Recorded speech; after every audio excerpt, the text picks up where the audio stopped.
পারবো না তো। এই বিষয়টা ডিপার্টমেন্টের, এই বিষয়টা ডিপার্টমেন্ট এবং গভর্নমেন্টের। ওরা আমাদের কাছে যদি 5,000 পোস্টের রিকুইজিশন দিত, আমরা 5,000 পোস্টের জন্য অ্যাড করতাম। গভর্নমেন্ট আমাদের কাছে 1,020 দিয়েছে।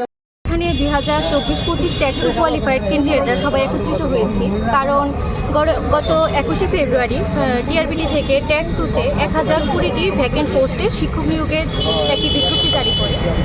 যেখানে দেখা গেছে আমরা ট্যাট টু কোয়ালিফাইড 1,488 জনের মধ্যে রিজার্ভেশন ক্রাইটেরিয়া মেনে ওই 1,020টি ভ্যাকেন্ট পোস্টের মধ্যে মাত্র প্রায় 750 জনের মতো ক্যান্ডিডেট চাকরি পাবে। বাকি প্রায় 738 জনের মতো ট্যাট টু যোগ্য ক্যান্ডিডেট এই নোটিফিকেশন অনুযায়ী চাকরি পাওয়া থেকে বঞ্চিত থাকবে।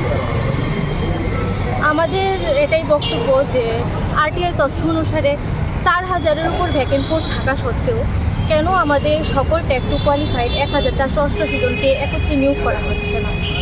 আমরা আমাদের শিক্ষামন্ত্রী তথা মুখ্যমন্ত্রী ডক্টর মানিক স্যারের কাছে এটাই আবেদন রাখছি যে ট্যাট টুতে শূন্যপদের সংখ্যা বৃদ্ধি করে পুনরায় শিক্ষক নিয়োগের বিজ্ঞপ্তি জারি করে আমাদের সকল ট্যাট টু কোয়ালিফাইড ক্যান্ডিডেটদের যেন অতি শীঘ্রই একত্রে নিয়োগের একটা সুযোগ করে দেওয়া হয়। তো রিসেন্টলি আমরা দেখতে পাচ্ছি যে একটা 1,020 নাগাদ একটা সংখ্যক টিচার নিয়োগের বিজ্ঞপ্তি দিয়েছে রাজ্য সরকার, কিন্তু দেখা যাচ্ছে যে 1,020 ট্যাট টু যে রিক্রুটমেন্ট প্রসেসের জন্য যে নোটিফিকেশান দেওয়া হয়েছে পুরোপুরি ফিল আপ করা যাবে না, কারণ এসটিদের জন্য অনেক ভ্যাকেন্সি দেওয়া হয়েছে কিন্তু ততজন পাসই করা হয়নি।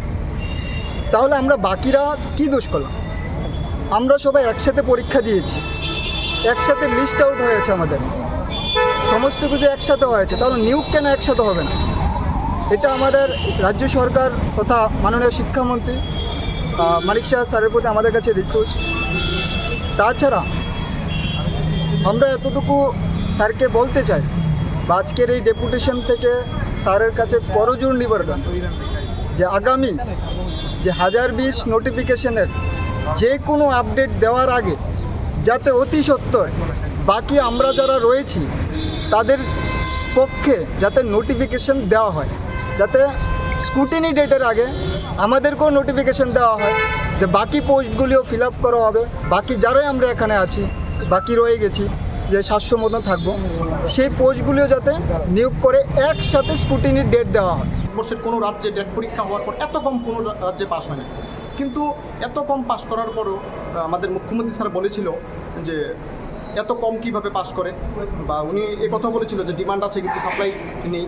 এবং পূর্বত্ব যিনি শিক্ষামন্ত্রী ছিলেন আমাদের প্রিয় রতননাথ স্যার এবং আমাদের প্রিয় বিপ্লব কুমার দেব যিনি আমাদের মুখ্যমন্ত্রী ছিলেন, ওনারাও বলেছিলেন যে প্রায় 15,000-14,000 শিক্ষক দরকার।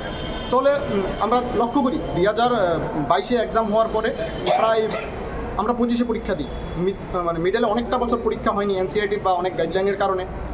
তো কেন আমরা যারা 1488 জন আছে কেন আমাদের জবটা এত দেরি হচ্ছে? কারণ সংখ্যাটা তো অনেক কম। আমরা আরেকটা জিনিস লক্ষ্য করি যে যখন আমরা আরটিআই করি প্রায় 2700-এর উপর পোস্ট, এখন যদি আরটিআই করা হয় প্রায় 3,000 ক্রস হয়ে যাবে।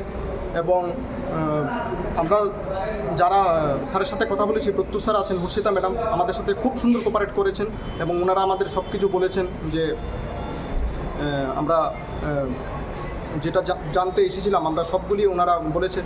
তো আশা করি যে আমাদের মুখ্যমন্ত্রী স্যার বা আমাদের যে বর্তমান সরকার যেভাবে সব দিক থেকে মানে উন্নয়নের কাজ চালাচ্ছে, এভাবে শিক্ষার যে স্বল্পতা এগুলি দূর হবে। রাজ্যের প্রত্যন্ত স্কুলগুলি, বিশেষ করে টিটিডিসির যে স্কুলগুলি আছে এবং এসবি স্কুলগুলি, সিনিয়র বেসিক স্কুল, কেবল এরিয়া, আমাদের গ্রামগঞ্জের যে স্কুলগুলি আছে টিচার স্বল্পতা আছে, এগুলি খুব তাড়াতাড়ি নিরসন হবে, এটা আমরা দৃঢ় বিশ্বাসী।